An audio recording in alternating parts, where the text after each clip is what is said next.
हरे कृष्णा। सभी भक्तों का हार्दिक स्वागत है आज के इस प्रातःकालीन श्रीमद् भागवत क्लास में। मंगलाचरण कर लेते हैं। ओम ज्ञानतिमिरान्धस्य ज्ञानाञ्जनशलाकया चक्षुरुन्मीलितं येन तस्मै श्रीगुरवे नमः। नमो विष्णुपादाय कृष्णप्रेष्ठाय भूतले श्रीमते भक्तिवेदान्त स्वामिनिधि नामिने नमस्ते सरस्वती देवे गौरवाणी प्रचारिणे विशेष श्रीमदिपाशदेशारिणे हे कृष्ण करुणा सिंधु दीनबंधु जगत्पते गोपेश गोपिकांत नमस्ते। तप्त कांचन गौरांगी राधे वृंदावनेश्वरी पुष्पानुसुते देवी पंचाकल्पतरुभ्यश्च कृपा सिन्धुभ्यैव च पतितानां पावनेभ्यो वैष्णवेभ्यो नमः। जय श्री कृष्ण चैतन्य प्रभु नित्यानंद श्री अद्वैत गदाधर श्री गौर भक्तवृंद। हरे कृष्ण कृष्ण कृष्ण हरे हरे हरे राम सुमंगलाचरण की जय। ओम नमो भगवते वासुदेवाय। ओम नमो भगवते वासुदेवाय। ओम नमो भगवते वासुदेवाय। श्रीमद्भागवतम तीसरा स्कंद अध्याय 4 विदुर का मैत्र के पास जाना। तत्पश्चात उन सबों ने वृष्णि तथा भोजवंशियों ने ब्राह्मणों की अनुमति से प्रसाद का उच्छिष्ट। अच्छा, ये तो अपनी तरफ अध्याय 5 करेंगे, सॉरी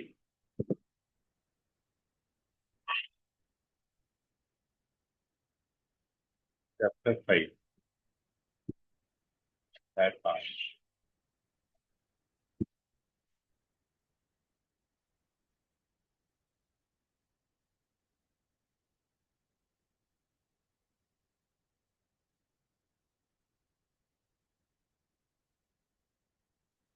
मैत्री से विदुर की वार्ता। श्रीमद् भागवतम तीसरा स्कंद अध्याय 5 मैत्री से विदुर की वार्ता। सुखदेव गोस्वामी ने कहा, इस तरह कुरुवंशियों में सर्वश्रेष्ठ विदुर, जो कि भगवत भक्ति में परिपूर्ण थे, स्वर्गलोक की नदी गंगा के उद्गम हरिद्वार पहुंचे, जहां विश्व के अगाध विद्वान महामुनि मैत्र आते थे। मधुरता से ओतप्रोत में पूर्ण तथा अध्यात्म में तुष्ट विदुर ने से पूछा, तो कहाँ गए? हरिद्वार। हरिद्वार गए।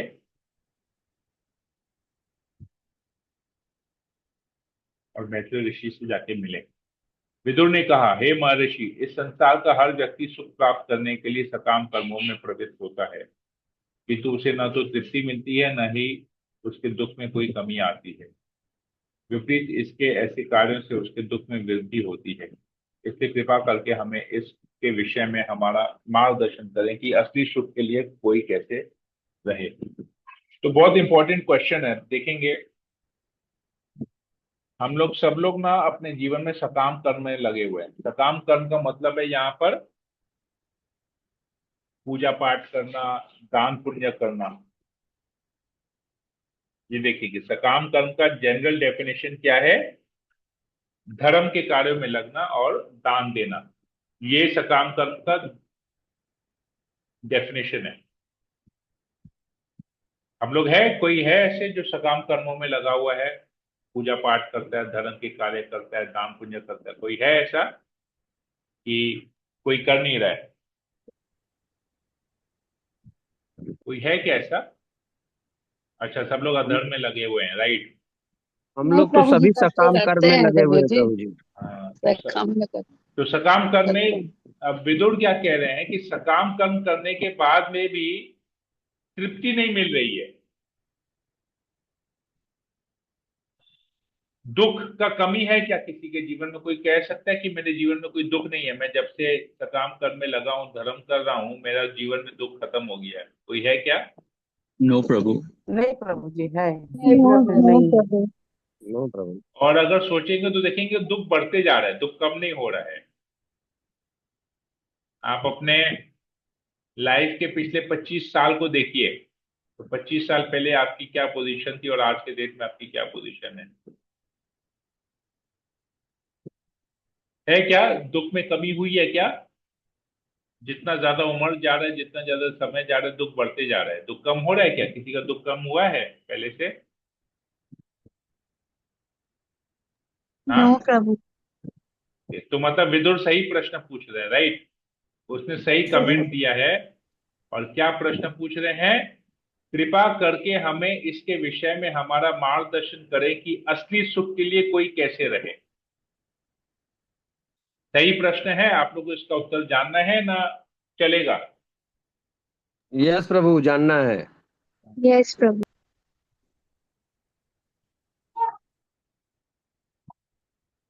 और भी देखते हैं क्या क्या प्रश्न पूछते हैं। हे प्रभु, महान परोपकारी आत्माएं पूर्ण पुरुषोत्तम भगवान की ओर से पृथ्वी पर उन पतित आत्माओं पर अनुकंपा दिखाने के लिए विचरण करती है जो भगवान की अधीनता के विचार मात्र से ही विमुख रहते हैं। तो गुरुजन भी आते हैं, भगवान के एम्पावर्ड पर्सनालिटीज भी आते हैं, इस पृथ्वी पे आते हैं और मार्गदर्शन देते हैं। क्यों? क्योंकि वो लोग भगवान के बिना एक क्षण भी नहीं रह सकते, तो उनका सारा जीवन प्रचार में निकल जाता है।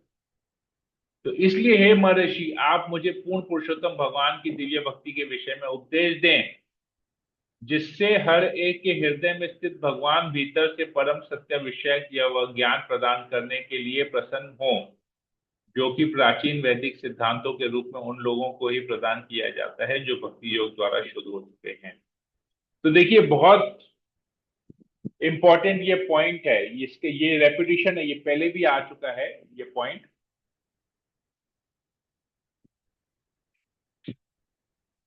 फर्स्ट कैंटो के दूसरे अध्याय में ये आता है। भगवान कहते हैं कि मैं सबके हृदय में हूं, और शृण्वता स्वकथा कृष्ण कहते हैं उसमें कि स्वकथा कृष्ण। तो कृष्ण सबके रूप, सबके हृदय में परमात्मा के रूप में है। तो जब परमात्मा स्वकथा अपने बारे में सुनते हैं, अपने बारे में कैसे सुनेंगे बताइए आप लोग? हमारे हृदय में जो भगवान है, वो भगवान अपनी कथा अपने बारे में कैसे सुनेंगे?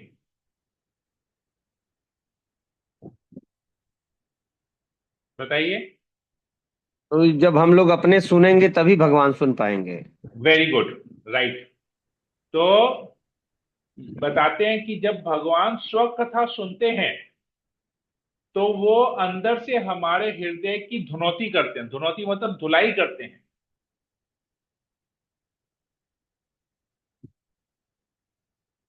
हमारे हृदय के अंदर बैठ के जब हम कृष्ण कथा श्रवण करते हैं, तो कृष्ण भी उस कथा को, स्व कथा को, अपनी कथा को कृष्ण भी स्मरण कर, श्रवण करते हैं, और हमारे हृदय में जो मैल है, हमारी चेतना में जो मैल है, हमारा जो इम्प्योर कॉन्शियसनेस है, उसको प्यूरिफाई करते हैं, शुद्ध करते हैं, मैल को धोते हैं। तो यही चीज यहां पर दोबारा आ रहा है। विदुर जी कह रहे हैं कि आप हमको, क्योंकि आपको भगवान ने भेजा है,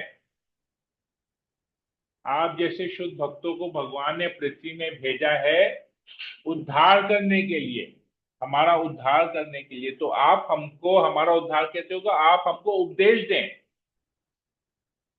पूर्ण पुरुषोत्तम भगवान के भक्ति के लिए विषय में हमको उपदेश दें। क्यों? क्योंकि हमारे हृदय में स्थित भगवान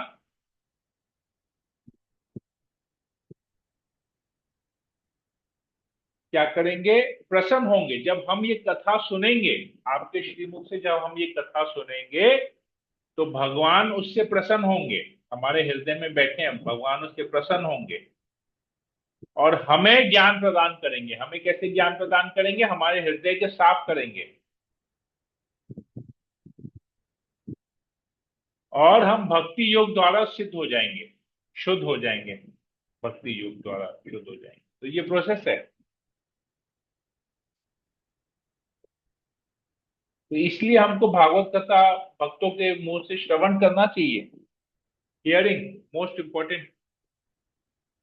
हमारा प्योरिफिकेशन श्रवण करने से होगा। तो हे महर्षि, कृपा करके बतलाएं कि पूर्ण पुरुषोत्तम भगवान जो तीनों लोगों के इच्छा रहित स्वतंत्र स्वामी तथा समस्त शक्तियों के नियंता हैं, किस तरह अवतारों को स्वीकार करते हैं और किस तरह विराट जगत को उत्पन्न करते हैं, जिसके परिपालन के लिए नियामक सिद्धांत पूर्ण रूप से व्यवस्थित हैं। तो भगवान इच्छा रहित है, भगवान को इच्छा नहीं करते, फिर भी भगवान ये इस भौतिक जगत को बनाते हैं और इस भौतिक जगत में अवतार अवतार लेके आते हैं इस भौतिक जगत में। तो बताइए क्यों आते हैं भगवान, किस तरह अवतार स्वीकार करते हैं। तो बेसिकली भगवान की सारी लीलाओं के बारे में सुनना चाहते हैं यहाँ पर। कैसे भगवान सृष्टि करते हैं, कैसे अवतार लेके आते हैं, कैसे इस जगत का पालन करते हैं, सब कुछ सुनना चाहते हैं। हम क्या सुनना चाहते हैं? इंडिया पाकिस्तान के बीच में अभी वॉर जो चल रहा है, ऑपरेशन सिंदूर हुआ, उसमें क्या हुआ, पाकिस्तान ने क्या किया, इंडिया ने क्या किया, कौन क्या कमेंट दे रहा है, पूरे विश्व में डोनाल्ड ट्रंप क्या बोल रहा है, इजराइल के प्रेसिडेंट क्या बोल रहे हैं, पाकिस्तान का डिफेंस सेक्रेटरी क्या बोल रहा है, पाकिस्तान का प्राइम मिनिस्टर क्या बोल रहा है, चाइना क्या बोल रहा है। हम लोग ये सब सुनना चाहते हैं। ये सब सुनने से क्या होगा? हृदय साफ होगा, प्रॉब्लम सॉल्व होगा? नहीं होगा। No problem. फिर भी सुनना चाहते हैं। और विदुर क्या कह रहे हैं कि हमको क्या सुनना चाहिए? कहते हैं भगवान आकाश के रूप में पहले अपनी हृदय में लेट जाते हैं और उस आकाश में संपूर्ण सृष्टि को रखकर वे अपना विस्तार अनेक जीवों में करते हैं, जो विभिन्न योनियों के रूप में प्रकट होते हैं। उन्हें अपने निर्वाह के लिए कोई प्रयास नहीं करना पड़ता, क्योंकि वे समस्त योगिक शक्तियों के स्वामी और प्रत्येक वस्तु के मालिक हैं। इस प्रकार वे जीवों से भिन्न है। तो भगवान अपने आप को विस्तार करते हैं अनेक जीवों के रूप में, लेकिन हम लोग जो जीव हैं, हमको अपने पालन पोषण करना पड़ता है, कार्य करना पड़ता है, कर्म करना पड़ता है, किंतु भगवान को कर्म नहीं करना। भगवान को अपने इच्छा पूर्ति करने के लिए या खाने पीने के लिए कोई प्रयास नहीं करना पड़ता, हमको प्रयास करना पड़ता है। इसलिए भगवान हम जीवों से भिन्न हैं। तो कोई कहता है कि मैं भगवान हूं, तुम भगवान हो, तो इससे पता चलता है कि भगवान को कार्य करने की जरूरत नहीं है, हमको कार्य करने की जरूरत है। आप जो गौों तथा देवताओं की कल्याण हेतु भगवान के विभिन्न अवतारों के शुभ लक्षणों के विषय में भी वर्णन करें। यद्यपि हम निरंतर उनके दिव्य कार्यकलापों के विषय में सुनते हैं, किंतु हमारे मन कभी भी पूर्णतया तुष्ट नहीं हो पाते। तो हम रेगुलर सुन रहे हैं, विदुर कहते हैं हम रेगुलर सुनते हैं भगवान के बारे में, फिर भी हमारा मन तुष्ट नहीं होता है, हमको और सुनने की इच्छा होती है, कि भगवान की लीलाएं ऐसी है।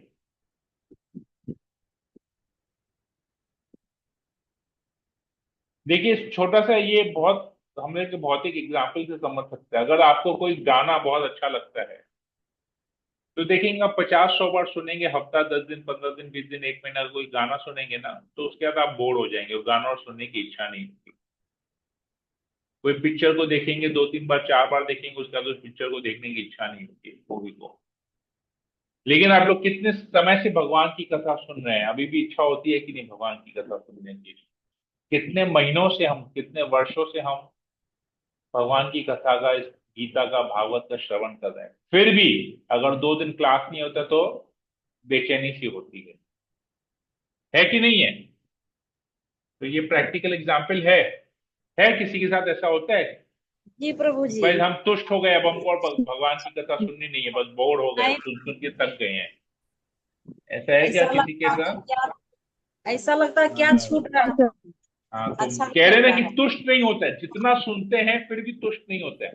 लेकिन आप कोई गाना सुनिए, कोई पिक्चर देखिए, 2-4 बार 5 बार के बाद बोर हो जाएंगे, फिर उसको और सुनने की इच्छा नहीं होती। समस्त राजाओं के परम राजा ने विभिन्न लोगों की तथा आवास स्थलों की सृष्टि की, जहां प्रकृति के गुणों और कर्म के अनुसार सारे जीव स्थित हैं, और उन्होंने उनके विभिन्न राजाओं तथा शासकों को भी सृजन किया। तो भगवान ने पूरा जगत बनाया, अलग अलग प्लैनेट्स बनाए, जहां पर लोग अपने कर्मों के हिसाब से रहते हैं, और इनको कंट्रोल करने के लिए अनेक शासक बनाए, और राजा भी बनाए, सबकी भगवान ने सृष्टि की है। तो हे ब्राह्मण श्रेष्ठ, आप यह भी बतलाएं कि ब्रह्मांड की सृष्टि का आत्मनिर्भर प्रभु नारायण ने किस तरह विभिन्न विभिन्न जीवों के स्वभावों, कार्यों, रूपों, लक्षणों तथा नामों के पृथक पृथक रचना की। तो 84 लाख स्पीशीज कैसे बनाया, वो सारा बताइए। हे प्रभु, मैं व्यासदेव के मुख से मानव समाज के इन उच्चतर तथा निम्नतर पदों के विषय में बारंबार सुन चुका हूँ, और मैं इनका कम महत्व वाले विषयों तथा उनके सुखों के से पूर्णतः तृप्त हूँ, पर वे विषय बिना कृष्ण विषय कथाओं के अमृत से मुझे तुष्ट नहीं करते।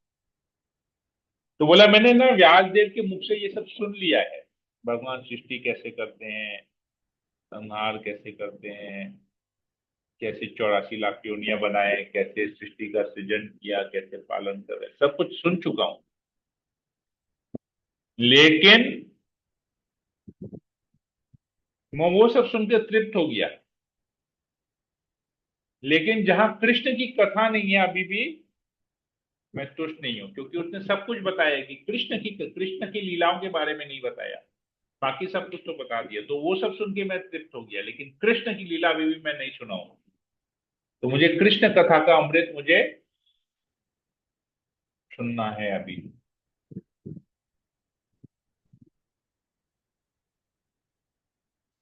जिनके चरण कमल समस्त तीर्थों के सार रूप हैं तथा जिनकी आराधना महर्षियों तथा भक्तों द्वारा की जाती है, ऐसे भगवान के विषय में पर्याप्त श्रवण किए बिना मानव समाज में ऐसा कौन होगा जो तुष्ट होता होगा। मनुष्य के प्राणों में के छेदों में ऐसी कथाएं प्रविष्ट होकर उसके पारिवारिक मोह के बंधन को काट देती है। तो पूछते हैं कि पूरे मानव समाज में ऐसा कौन होगा जो भगवान के विषय के सुने बिना तुष्ट हुआ हो। कौन है ऐसा व्यक्ति जो कृष्ण कथा नहीं सुना और सेटिस्फाइड हो? कोई है जो 100% सेटिस्फाइड है, यहाँ पर तुष्ट हो गया है? बताइए, आपके जान पहचान में, रिश्तेदारों में, दोस्त यार में, परिवार स्वजनों में कोई ऐसा है कि जो फुल्ली सेटिस्फाइड है, उसको जीवन में और कुछ हासिल नहीं करना है, नो प्रभु। तुष्ट हो गया? कोई है किसी के? नो। अशोक बोले नो, बाकी मतलब सबके रिश्तेदार लोग तुष्ट हो नहीं गए हैं, ऐसा प्रभु। तो? नहीं नहीं प्रभु। क्यों नहीं तुष्ट हुए? क्योंकि वो कृष्ण कथा नहीं सुने, इसलिए उनको अभी भी कुछ चाहिए, कुछ ना कुछ उनके जीवन में अभी भी कुछ मिसिंग है। और ये कृष्ण कथा क्या है? ये क्या करेगा? जब कथा हम जब इसका श्रवण करेंगे तो हमारा क्या होगा? पारिवारिक मोह, जो अटैचमेंट है, वो कट जाएगा। हमारा जो इस भौतिक जगत के प्रति जो हमारी आसक्ति है वो खत्म हो जाएगी, और भगवान के प्रति आसक्ति शुरू हो जाएगी। तो ये कृष्ण कथा श्रवण करने का फायदा है। तो आपके मित्र महर्षि कृष्ण द्वापायन व्यास पहले ही अपने महान ग्रंथ महाभारत में भगवान के दिव्य गुणों का वर्णन कर चुके हैं, किंतु इसका सारा उद्देश्य सामान्य जन का ध्यान लौकिक कथाओं को सुनने के प्रति उनके प्रबल आकर्षण के माध्यम से कृष्ण कथा की ओर आकृष्ट करना है। तो महाभारत ग्रंथ का रचना, ये पहले भी आ चुका है, अभी फिर से आ रहा है कि महाभारत ग्रंथ का रचना करने का कारण क्या था कि लोगों को फिलॉसफी अच्छा नहीं लगता है, वो लोगों को स्टोरी पसंद है, कहानियां पसंद है। तो महाभारत में कहानियां हैं, महाभारत में फैमिली फैमिली का डिस्प्यूट है, गॉसिप गॉसिप, लोगों को गॉसिप अच्छा लगता है ना। अरे पता है इसके घर में क्या हुआ, इसके घर में ऐसा हुआ, इसके लाइफ में ऐसा हुआ, इसका दोस्त इसके साथ ऐसा किया, इसका भाई इसके साथ ऐसा किया, इसका बाप इसके साथ ऐसा किया, इसका चाचा इसके साथ किया, इस लड़के ने अपने बाप के साथ ऐसा किया, अपने परिवार के साथ ऐसा किया। ये सब चर्चा अच्छा लगता है ना लोगों को, है? इसको पर चर्चा बोलते हैं, पर चर्चा।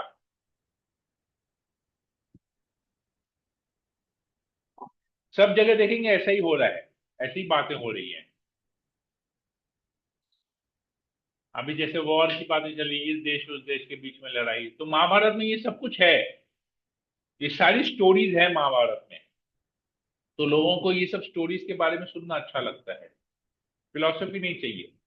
इसलिए व्यासदेव ने महाभारत की रचना की, उसमें भगवत गीता का उपदेश भी डाल दिया, ताकि लोगों को भगवत गीता सुनने के बाद कृष्ण के प्रति थोड़ा सा आकर्षण हो, और जब कृष्ण के प्रति आकर्षण स्टार्ट हो तो ये भागवत के ऊपर वो लोग, उन लोगों का प्रमोशन होगा, फिर लोग भागवत भागवत सुनना पसंद करेंगे। तो ये रीजन है महाभारत की रचना करने का। तो जो व्यक्ति ऐसी कथाओं का निरंतर श्रवण करते रहने के लिए आतुर रहता है, उसके लिए कृष्ण कथा क्रमशः अन्य सभी बातों के प्रति उसकी उदासीनता को बढ़ा देती है। वह भक्त जिसने दिव्य आनंद प्राप्त कर लिया है, उसके द्वारा भगवान के चरण कमलों का ऐसा निरंतर स्मरण तुरंत ही उसके सारे कष्टों को दूर कर देता है। तो जो भागवत कथा, जो कृष्ण कथा सुनने के लिए आतुर रहता है, उत्सुकता दिखाता है, क्या होता है, उसे वो निरंतर कृष्ण के चरण कमलों का ध्यान कर पाता है, और उससे क्या होता है, उसके सारे कष्ट दूर हो जाते हैं।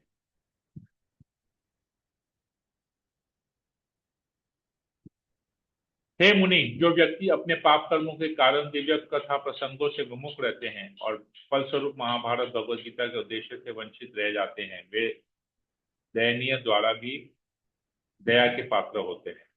मुझे भी उन पर तरस आती है, क्योंकि मैं देख रहा हूं कि किस तरह नित्य काल द्वारा उनकी आयु नष्ट की जा रही है। वे दार्शनिक चिंतन, जीवन के सैद्धांतिक चरम लक्ष्यों तथा विभिन्न कर्म कांडों की विधियों को प्रस्तुत करने में स्वयं को लगाए रहते हैं। तो जो पाप कर्मों में लुप्त है, या जो लोग बहुत सारे पाप करते हैं, उन लोगों को कृष्ण कथा में कोई इंटरेस्ट नहीं है, विमुख रहते हैं।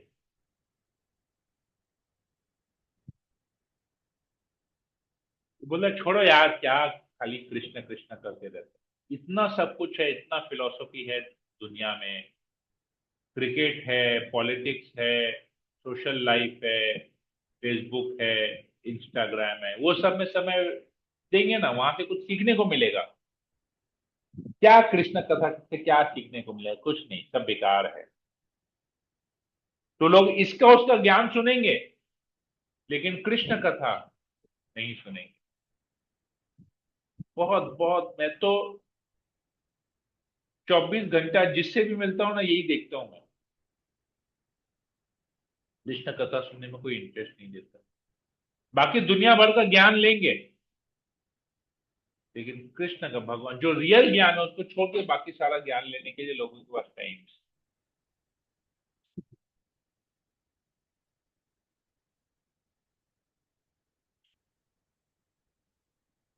आगे कहते हैं, हे मित्र, हे दुखियारों के मित्र,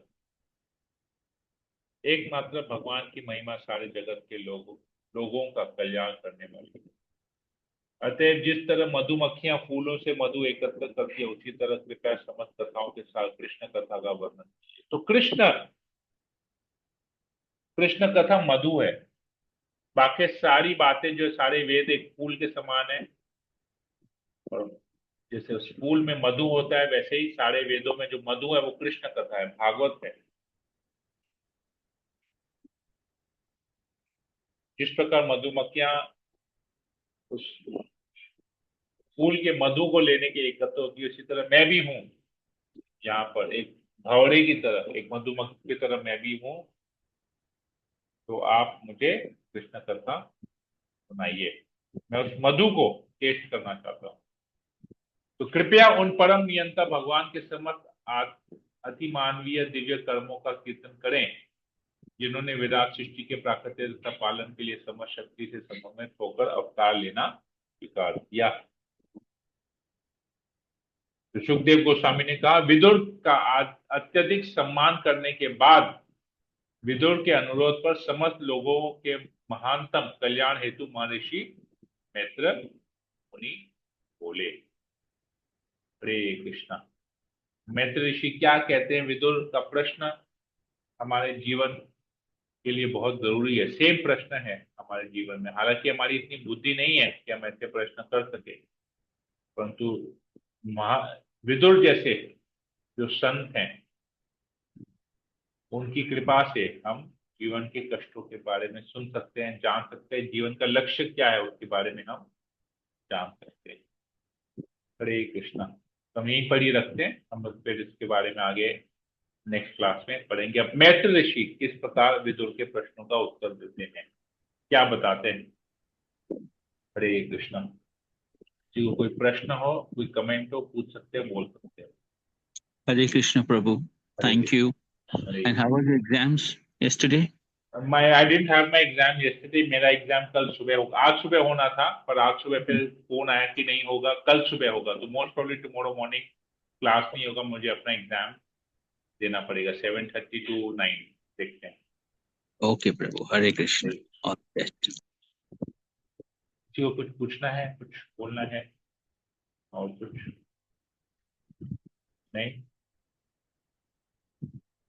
राजू प्रो। कृष्णा प्रभु जी, दंडवत प्रणाम। प्रभु जी, तात्पर्य ये निकलता है प्रभु जी कि भगवान का जो है कथा जो है, ये इसको सुनते सुनते सुनते सुनते इसका कोई अंत नहीं है। जितना राइट सुनेंगे और इंटरेस्ट जागता जाएगा, और इंटरेस्ट राइट। जागता जाएगा। इसलिए हम लोग को माने जितना ज्यादा से ज्यादा सुने उतना ही अच्छा है। राइट। श्रवण करना बहुत जरूरी है, जितना ज्यादा श्रवण करेंगे उतना अच्छा। भौतिक बंधन से छुटकारा मिलेगा, फिर आसक्ति, भौतिक चीजों के प्रति अनासक्त हो जाएंगे। जी प्रभु, जब से हम लोग इस्कॉन से जुड़े हैं तो ये सब में तो बहुत सारा ये तो कमी आ ही रहा है।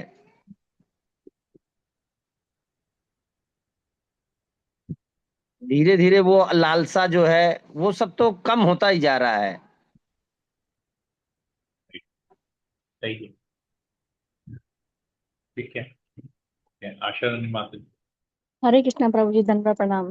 जब- अभी श्रवण का मतलब कि बताया गया, मतलब कि प्रभु जी नवधा भक्ति में वैसे भी मतलब कि इम्पोर्टेंट सबसे ज्यादा श्रवण ही बोला गया कि श्रवण करना बहुत जरूरी है।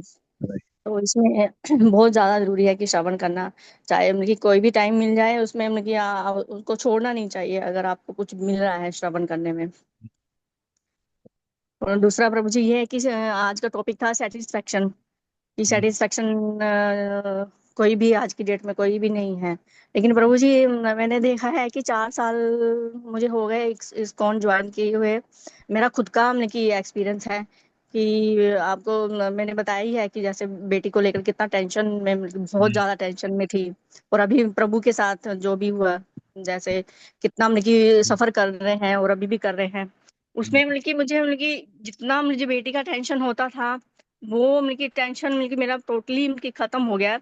हाँ है अभी उसके मतलब कि लाइफ को लेकर उसकी जो भी है, कैसे क्या कैसे क्या करना है, उसको आगे कैसे बढ़ाना है, उसका तो चलता ही रहता है। लेकिन जो मेन था कि उसके बारे में मैं सोचती रहती थी, उसके लिए मुझे जॉब भी करना पड़ा। डॉक्टर ने कहा कि आप जॉब करिए, आप बहुत ज्यादा डिप्रेशन में जा रही हैं, तो उसके लिए भी जॉब भी करना पड़ा मुझे। लेकिन फिर ये इसके आवाज आने के बाद मुझे नहीं लगता था कि मुझे कोई चीज का, किसी चीज का कोई डर है या फिर कोई टेंशन है। और प्रभु को लेकर तो मुझे ऐसे लगा कि जैसे कि भगवान ने मुझे ऐसे हाथ से उठा के और दूसरी जगह पे रख दिया, मतलब कि जैसे पूरा समुद्र से नाव निकाल के कहीं और रख दिया। तो मुझे मतलब कि पता ही नहीं चला कि कब कैसे क्या हो गया अपने आप ही। मतलब कि इतना ऑपरेशन से पहले मैं इतना कुछ सोच रही थी कि कैसा करूंगी, कि कैसा अरेंजमेंट होगा, मुझे अकेले ही सब कुछ करना है, संभालना है। इवन मतलब कि मेरे रिलेटिव तक भी यहाँ तक कोई नहीं आया था, क्योंकि बहुत दूर पड़ता है हमारे घर, भोपाल से पंजाब। तो मैंने अकेले ही मतलब कि सब कुछ किया है। और अभी भी जो चल रहा है ट्रीटमेंट वो भी मैं मतलब कि अकेले ही संभाल रही हूँ, उधर बेटी को संभालना है।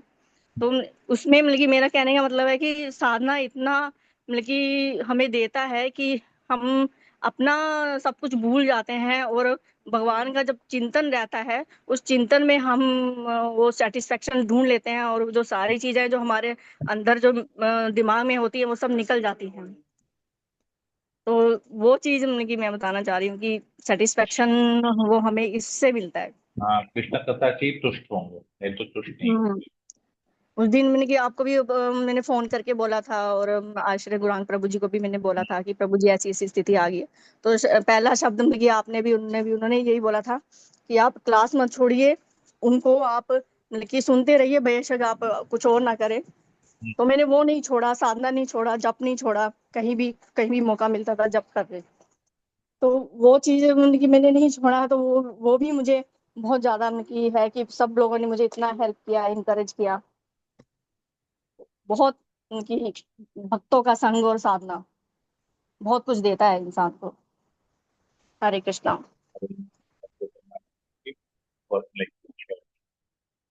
और किसी को कुछ पूछना है? ठीक है, हम सेशन को यहीं एंड करते हैं। हरे कृष्णा कृष्ण कृष्ण हरे हरे, हरे राम राम राम हरे हरे। वंशा कल्पतरुभ्यश्च कृपा सिन्धुभ्यश्च पतितानां पावनेभ्यो वैष्णवेभ्यो नमो नमः। समेत भक्तवृंद की जय, श्रील प्रभुपाद की जय, ग्रंथराज श्रीमद् भागवतम की जय। हरे कृष्णा।